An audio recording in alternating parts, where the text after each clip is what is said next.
Hello again, my name is Emma and welcome to Tea Time Tuesday. Not really doing much today because I really did want to go outside, but yeah, it kind of got busy around here about an hour ago, so I'm like, you know what, I'll just stay in here where I won't be, be interrupted. Okay, so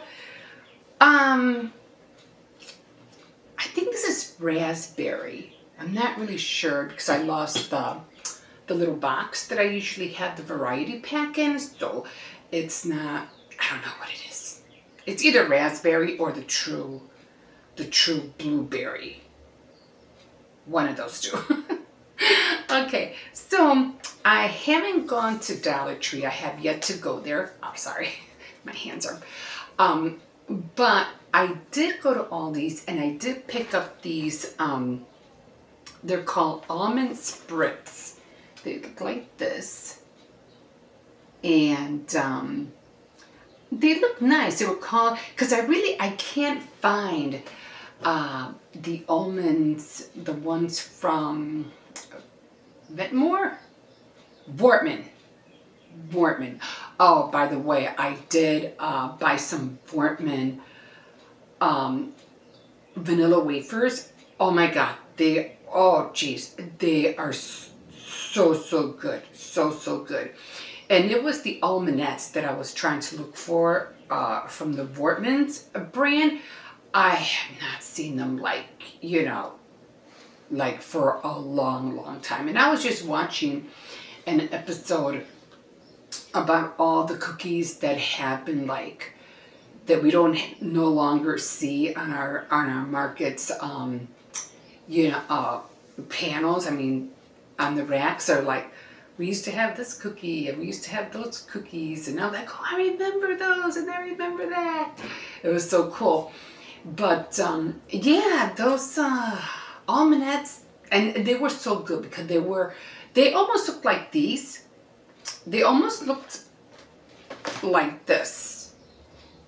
They almost looked like this, but they were a little bit more oval. And I don't know if you guys remember it, but they used to have sugar icing like all over. And I don't know if who do you call it makes them. I mean, they probably do. Pepperidge Farm might make them, but I haven't been really looking to see if they make them. So I'm not really sure about that. But I'm gonna give these a go. I still can't find. I lost my nozzle. I don't know what happened to it, and it's kind of sad because every time I clean it, and when the air gets into the teapot, it looks dirty by my window, but it's not dirty. It's clean. But when the air gets into it, you can see it and especially when it's musty or I'm cooking or whatever, it goes into the pot. And I'm like, oh my God, it looks like I didn't clean it.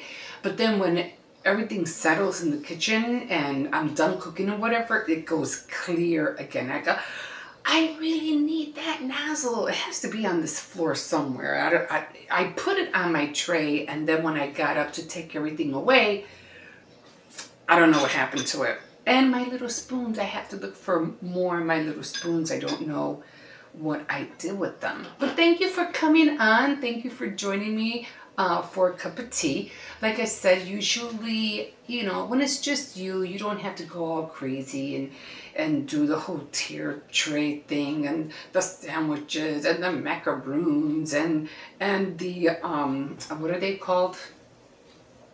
That bread that you put, scones.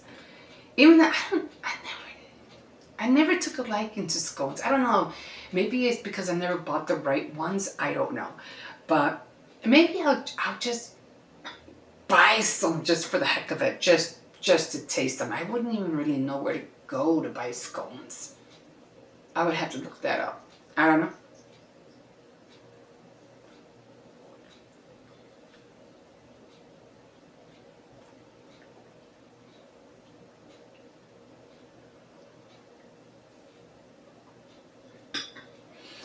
This is a lot better. Because before, when I was doing the sandwiches and everything like that, and by the time I would get to my tea would be kind of like lukewarm. At least right now it's nice and hot. That's what I like. I like it to be nice and hot. Now I don't put lemon in here because I did like the way that looked, putting a slice of lemon. But I would probably only do that with either gray tea or black tea, or your regular Lipton tea. I don't think I would do it on here. I don't know. For me, I don't know. It might take the taste away, and I really like that the fruity taste of teas.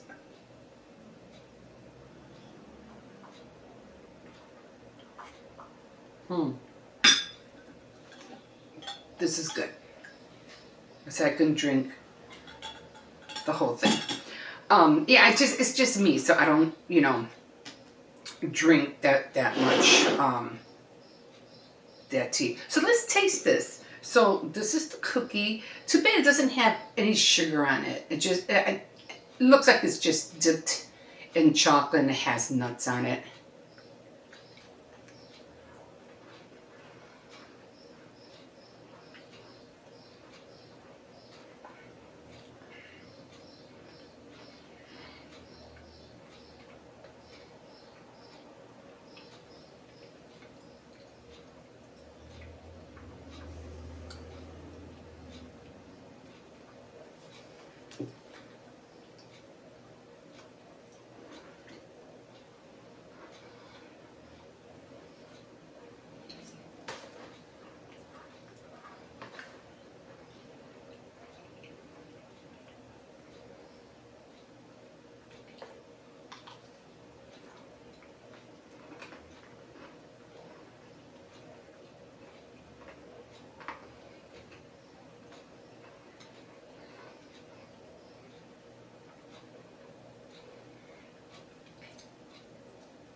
That was a good cookie. Like, it really was a good cookie. It's shortbread, and I just love the way it looks in the back. I don't know if you can tell, it has like these little like grilled lines on there, like if it came off a grill. The shortbread is spot on. It doesn't taste stale. It tastes nice and fluffy and crunchy. The chocolate, I'm more impressed with the chocolate because the chocolate is nice and sweet. It's not bitter like it is on other cookies that Aldi has. Very nice shortbread cookie. Okay, I'm not even going to try to pronounce it. Douche couche? Douche couche. I don't know. I could be saying it wrong. I had the vaguest idea. If you want to set out some cookies, these are good. Grab yourself a box at Aldi's. They had other ones, but I was kind of leery because when it comes to those, I don't know if it's German or Polish, But when it comes to their chocolate, I have to admit, their chocolate is a little bit bitter.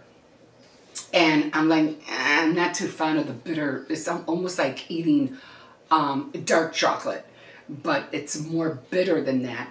And I'm not too keen on that. But this was a nice, subtle, sweet chocolate.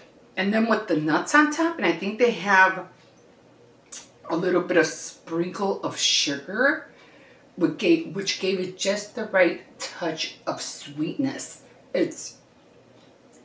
Get the cookie, go buy it boxed, try it yourself. It's really, really good. I'm impressed. I really am.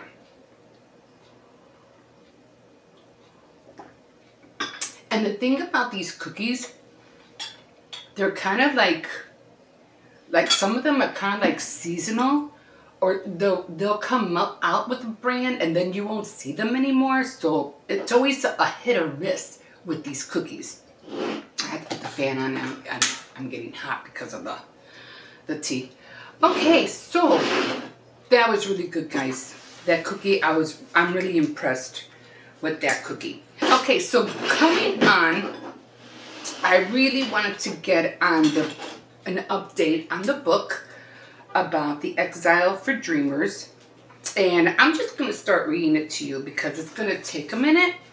So the chapter that I was on 21, and I left off with Gabriel and Tess after they had captured Danenska, and he was, she had finished feeding her whatever. She went out and she met everybody else outside. And the Sarangi house, Emma, she was out there and she told Tess that Gabriel was out there waiting for her. And she was kind of like hesitant, didn't want to go out there, but she did, and they ended up going for a walk. And that's where chapter 20 ended. So I'm just gonna start reading. Okay, so in chapter 21, it's called Symbols. It's Tess did like walking with Gabriel, having the even rhythm of steps as they crossed the gravel drive. Well, you have to understand, in those days they didn't have no roads yet. So I'm pretty sure everything that they walked on was gravel or grass or dirt. Before he became Lord Ravencross, his rightful name was Helmsford. So when you're walking, you're talking. Usually you start talking and reminiscing about things. So he ended up letting her know that Lord Ravencross wasn't his name at first. It was Helmsford. Tess told Gabriel about the capture of Lady Danenska, and apparently he already knew, but was agitated with Tess for she insisted on still trying to protect him. And Gabriel was like, when are you going to stop this quest to protect me? And Tess was, well, when I'm convinced that you're out of danger. Gabe says, it's a dangerous world. None of us are ever safe. They caught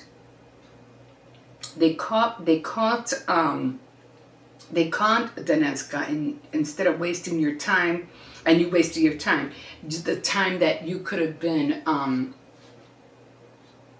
whatever she was dealing with, that was the time that you could have had better spent with me. And so he was kind of like agitated with her. And then Tess, of course, because they were going on all that, trying to figure out what to do with her and how to capture her. And Tess goes, a decision she regrets, but she had her reasons. And of course, he gets more agitated because he's like, you can't marry me because there's only death ahead of you. And then he leans over, well, that's what you keep telling me. We can't be together because of this thing that you're going through. I was telling him, he leans over her frowning. Tess backs up and goes, you don't understand. He gets upset, not upset, but again, agitated. No, I don't. Enlighten me. And then Tess begins to tell about her mother and how the dreams killed her as well as her grandmother too. So she starts telling him about these prophetic dreams that she apparently inherited from not only her mother but her grandmother as well. Dreams killed her grandmother too. Gabe talks about, and then they started walking again, and they go on. They're talking about his childhood, of his upbringing, and about how he was abused by his father, him and Lucien, when they were little.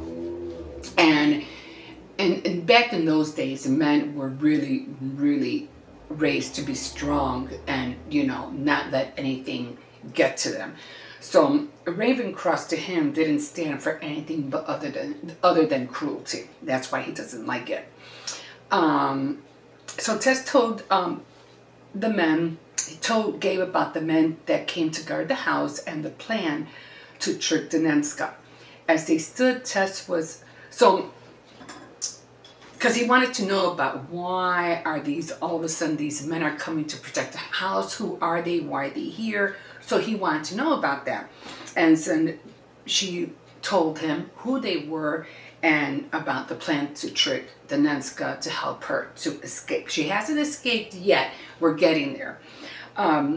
So then, again, they're still talking. They're by some kind of bank where you oversee, some water. I don't know if it's a cliff or whatever.